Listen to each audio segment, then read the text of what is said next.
옆 사람과 축복하며 인사합니다. 주님의 이름으로 축복합니다. 오늘도 은혜 받으시기 바랍니다. 우리는 경제적으로 자본주의 시대를 살아가고 있습니다.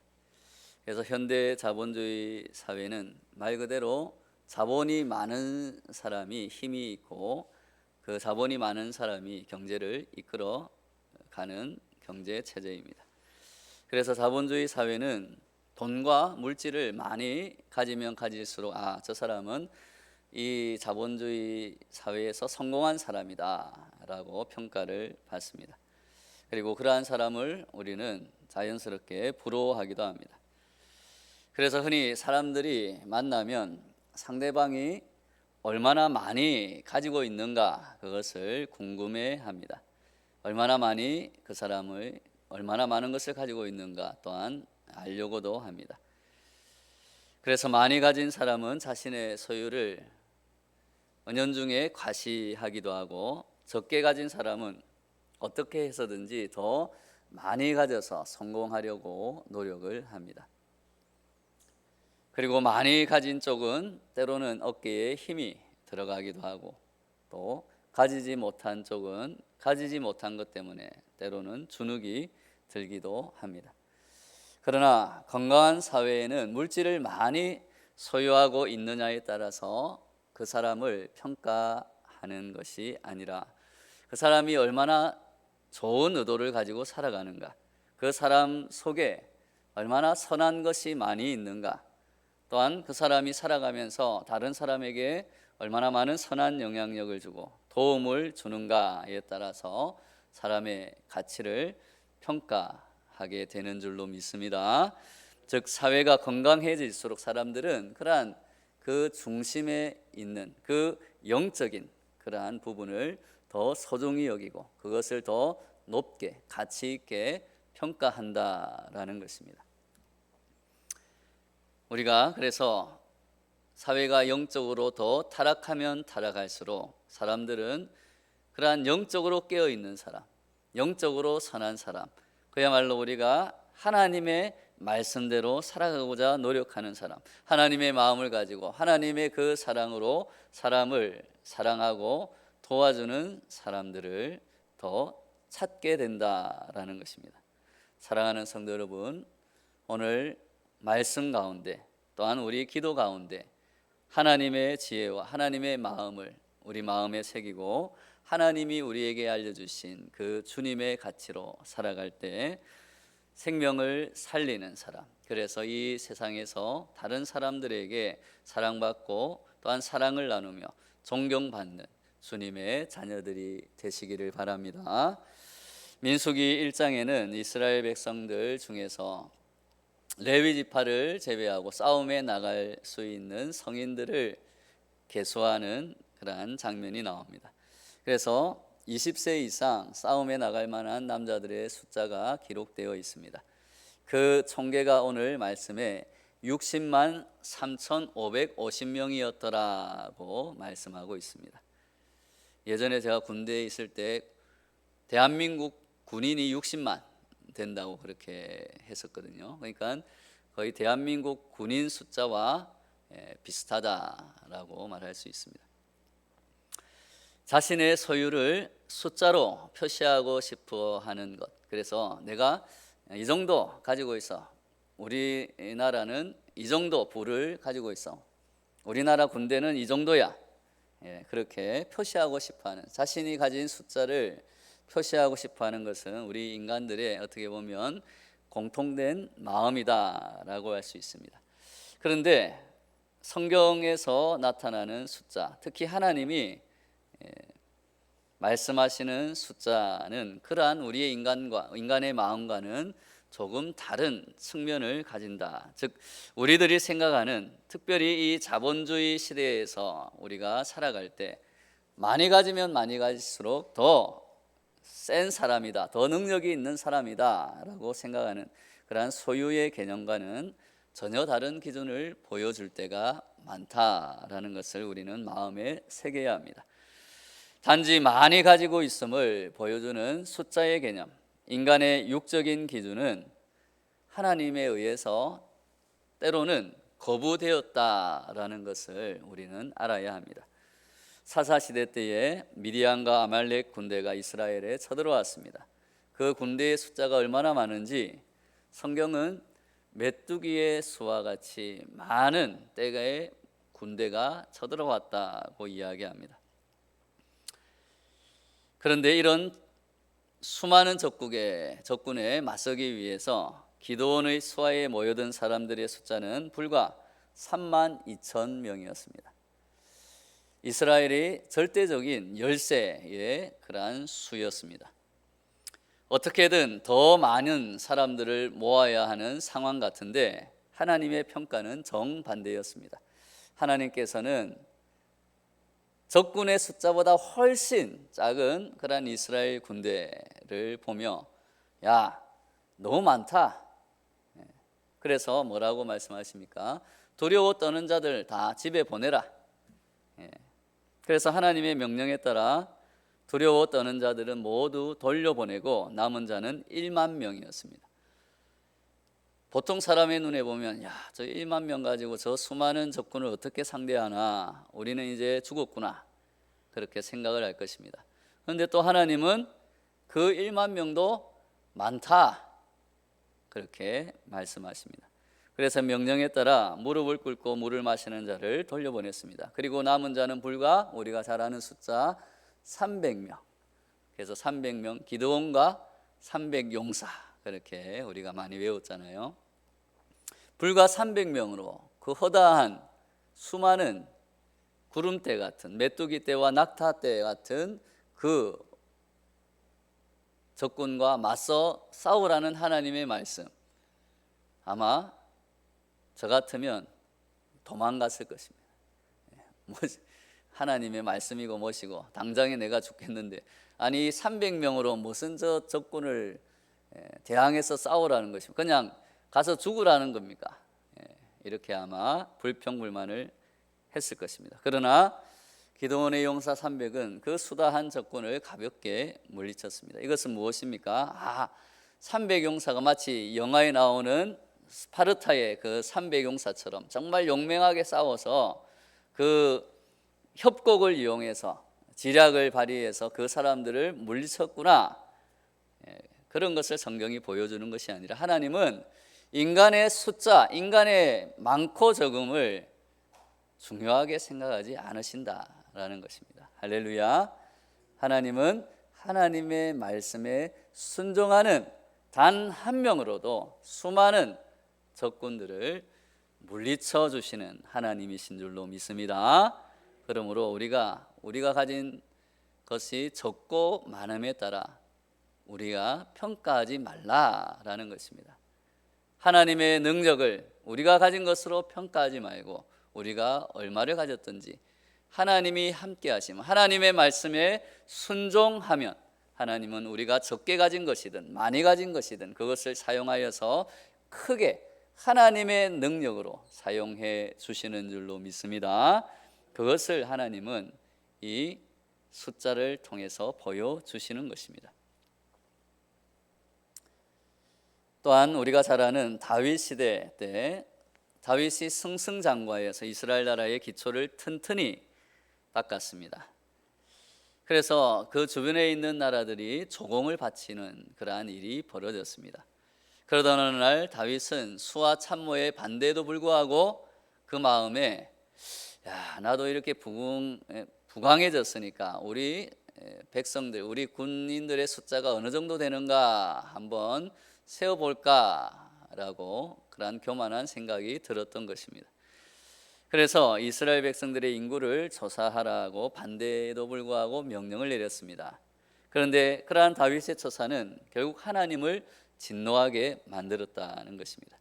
그래서 다윗에게 내려진 징계는 7년 동안 네가 기근을 당할 것이냐, 아니면 석 달 동안 적에게 패배를 당할 것인가, 아니면 3일 동안 온역이 퍼져서 백성들이 죽게 되는 징계를 받을 것인가, 그 셋 중에 택하라고 하나님이 말씀하십니다. 다윗은 그래서 그래도 그중 가장 짧은 3일 동안의 온역을 택하였으나 그로 인해서 죽은 사람이 7만 명이나 되었습니다. 다윗의 교만한 자신의 그 백성들의 숫자로 한번 자신이 자랑해 보려고 또는 으쓱해 보려고 그 인구를 조사했다가 하나님께 큰 벌을 받고 오히려 7만 명이나 되는 억울한 죽음을 당하게 되었다라는 것입니다. 이 사건들은 힘의 근원은 군대나 사람의 숫자에 있는 것이 아니다, 오직 하나님에게 있다라는 것을 우리에게 가르쳐 주는 줄로 믿습니다. 한마디로 말해서 네가 가진 그 숫자, 그 소유에 의지하지 말라라는 것입니다. 예수님의 말씀처럼 사람의 생명이 그 소유의 넉넉함에 있지 않다라는 것을 하나님은 우리에게 알려주고 있는 것입니다. 오늘 말씀에 나오는 60만 3,550이라는 숫자가 의미하는 영적인 뜻을 우리가 더 알기 위해서 한 가지 숫자를 더 우리 마음에 새겨야 합니다. 그 숫자는 민수기 마지막에 등장하는 숫자입니다.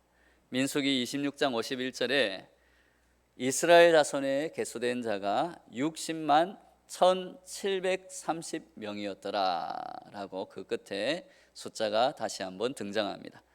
60만 1,730이라는 숫자는 젖과 꿀이 흐르는 가나안 땅에 들어가기 직전에 다시 이스라엘 백성들의 그 수를 계수한 총계입니다. 이 두 숫자 사이, 즉 첫 번째 계수와 두 번째 계수한 그 사이에는 37년의 세월이 흘렀다라는 것입니다. 우리가 잘 알듯이 광야 생활은 상상을 불허할 정도로 어려운 것입니다. 먹을 것과 마실 것이 언제나 부족합니다. 한낮은 40도 또는 50도를 오르내리는 폭염, 우리가 지금 폭염 때문에 힘들잖아요. 그러한 폭염이 더 지금 우리가 겪는 심한 폭염이 우리 그 이스라엘 백성들을 힘들게 만들고 있습니다. 그리고 밤에는 영하 가까이로 기온이 떨어지는 추위가 있습니다. 광야는 그야말로 인간이 살아가기에 너무나 어려운 혹독한 환경이 있다라는 것입니다. 곳곳에 뱀과 정갈과 맹수의 위험 외에도 사나운 이민족의 공격이 항상 기다리고 있는 것이 광야 생활입니다. 200만 명이나 되는 이스라엘 백성들이 이 광야에서 거의 40년이나 살았다는 것입니다. 그럼에도 불구하고 처음 계수한 그 인구조사의 총계와 이제 40년이 흘러서 가나안 땅에 들어가기 전에 다시 계수한 그 인구의 숫자가 거의 변함이 없다라는 것입니다. 그것은 무엇입니까? 차이가 없을 만큼 하나님께서 그 혹독한 광야의 생활 가운데 이스라엘 백성들을 인도하시고 보호해 주셨다라는 것입니다. 이 숫자를 통하여서 가장 먼저 보아야 하는 것은 하나님의 은혜가 이 광야 생활 가운데서 그들에게 내렸다라는 것입니다. 우리의 광야 같은 인생 가운데서도 우리가 하나님의 은혜로 살아가고 하나님의 은혜로 또한 우리가 풍성한 또한 삶을 살아갈 수 있는 줄로 믿습니다. 하나님께서 신명기 8장 2절 4절 말씀에서 친히 우리에게 말씀하십니다. 같이 한번 읽어보겠습니다. 시작. 내 하나님 여호와께서 이 40년 동안에 내게 광야길을 걷게 하신 것을 기억하라. 이는 너를 낮추시며 너를 시험하사 내 마음이 어떠한지 그 명령을 지키는지 지키지 않는지 알려 하심이라. 너를 낮추시며 너를 줄이게 하시며 또 내 조상들도 알지 못하던 만나를 내게 먹이신 것은 사람이 떡으로만 사는 것이 아니요 여호와의 입에서 나오는 모든 말씀으로 사는 줄을 내가 알게 하려 하심이니라. 이 40년 동안에 내 의복이 헤어지지 아니하였고 내 발이 부르트지 아니하였느니라. 아멘. 그렇습니다. 하나님께서는 그 많은 사람들을 이 광야에서 친히 먹이셨다라는 것입니다. 또한 의식주에 필요한 모든 것을 공급해 주셨습니다. 이 모든 것이 다 하나님의 은혜인 줄로 믿습니다. 그런데 가장 중요한 것이 있습니다. 바로 하나님의 입에서 나오는 그 말씀으로 말미암아 살아갈 수 있음을, 그 모든 것을 제공해 주시며 이 광야 가운데서 그들에게 훈련하셨다라는 것입니다. 하나님의 입에서 나오는 하나님의 생명의 말씀, 이것은 만나보다도 집이나 의복보다도 더 중요하다라는 것입니다. 왜 그렇습니까? 그것은 하나님의 말씀에 순종해야만 이 혹독한 광야 생활 가운데 살아날 수 있기 때문입니다.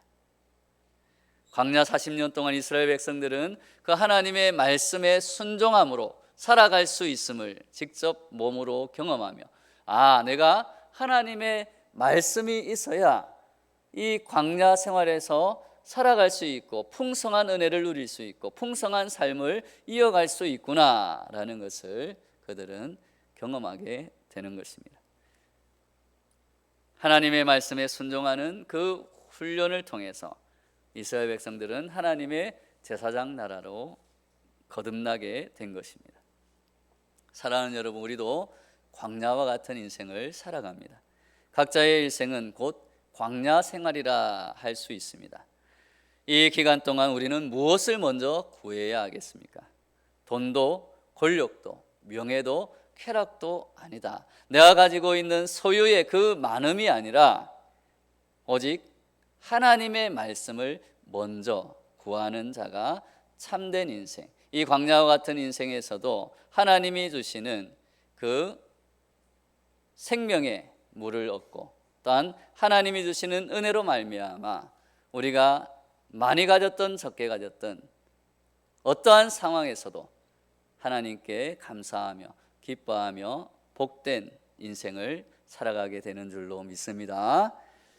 그것을 알려주시기 위해서 하나님은 광야에서 이들을 훈련시키셨고, 또한 오늘 이들의 숫자를 계수하여서 그 숫자가 40년 동안 거의 변함없이 유지되는 그 또한 마지막 계수의 숫자를 우리에게 보여주시면서 걱정하지 마라. 내 인생에서 나의 말씀에 순종할 때 이 백성들이 이렇게 생명을 유지하며 살아간 것처럼 우리들도 광야와 같은 인생에서 하나님을 의지하고 하나님의 말씀에 순종할 때 하나님께서 지키시고 보호하시고 인도하시고 우리에게 필요한 모든 것을 채워 주신다라는 것을 우리에게 알려주시는 줄로 믿습니다.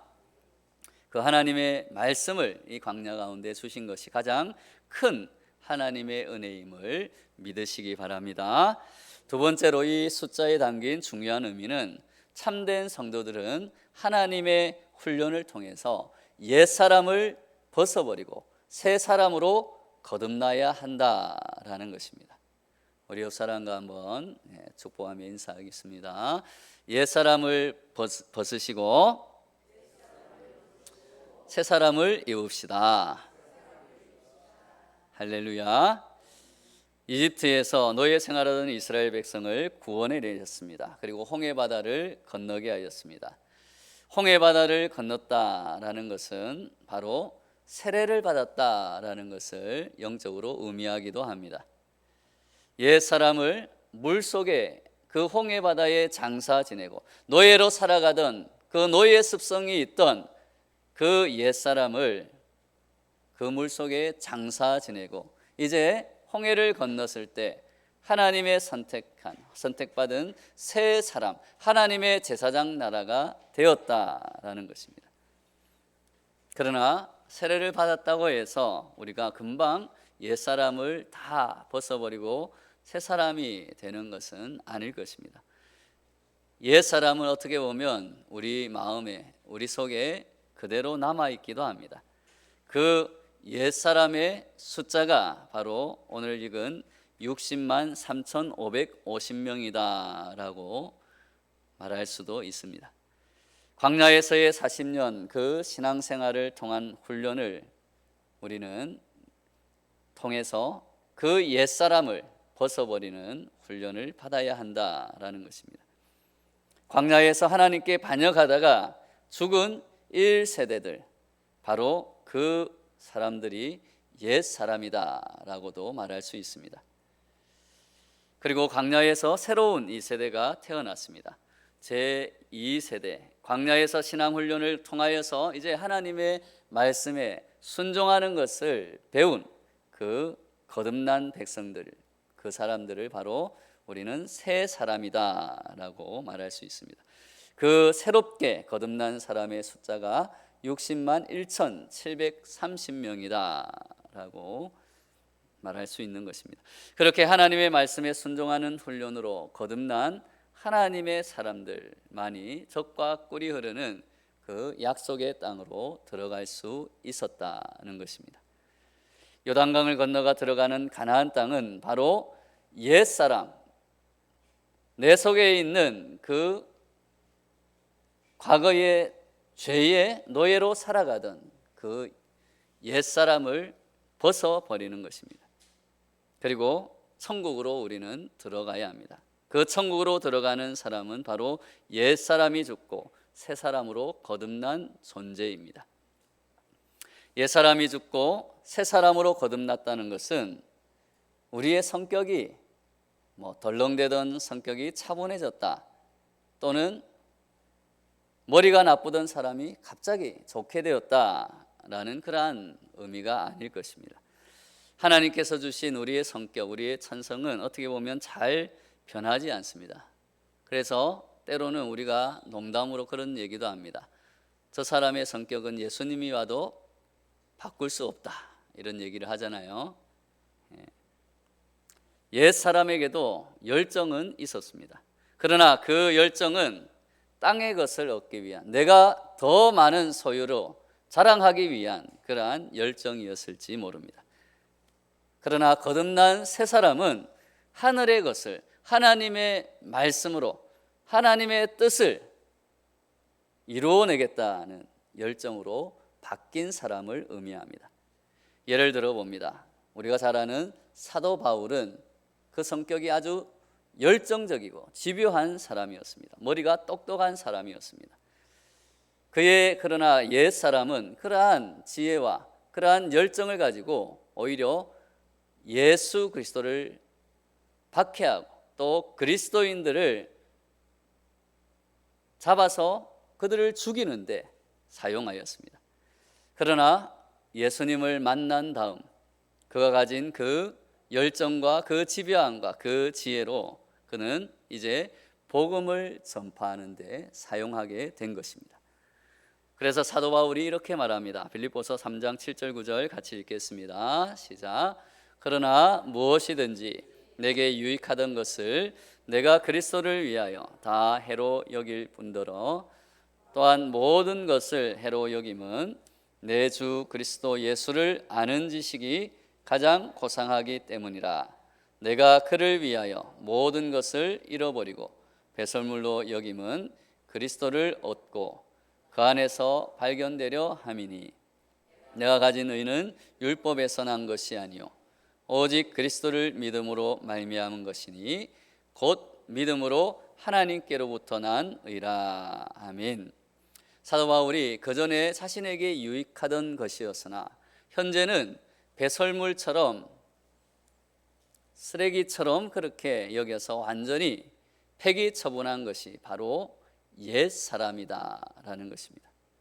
민수기 초두에서 길게 자세히 나열되는 그 각 지파의 20세 이상 싸움에 나갈 수 있는 그 남자의 숫자와 그 총계는 바로 이스라엘 백성들의 옛사람, 즉 하나님께 불평불만하다가 결국 광야에서 다 죽어버린 그 죄를 가진 옛사람이다라고 말할 수 있습니다.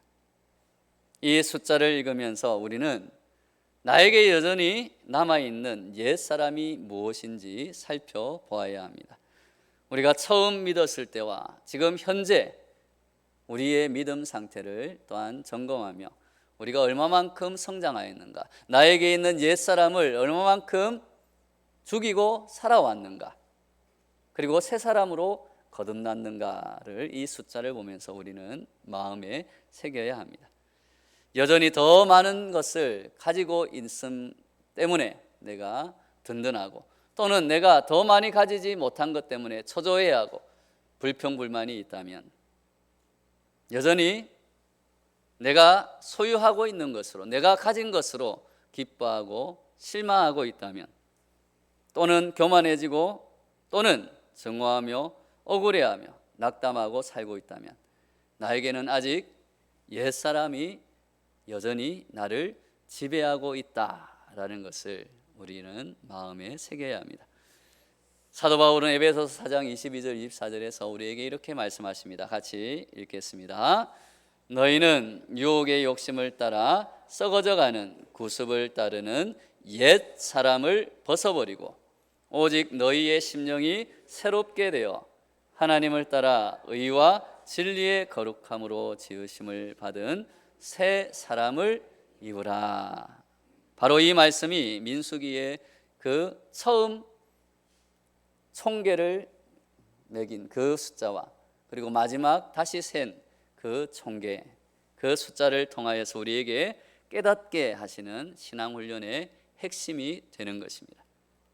사랑하는 여러분, 오늘 사도 바울의 이 말씀처럼 썩어져가는 옛사람을 벗어버리고 오직 성령으로 말미암아 새 사람을 입어 하나님께 쓰임받고, 또한 세상에서도 가치 있는 하나님의 사람으로 쓰임받는, 그래서 사람들에게 사랑을 베풀고 사랑받고 존경받는 저와 여러분 되시기를 예수님의 이름으로 축원합니다. 같이 오늘 말씀을 붙들고 우리 주여 한번 외치고 기도하며 나아가겠습니다. 주여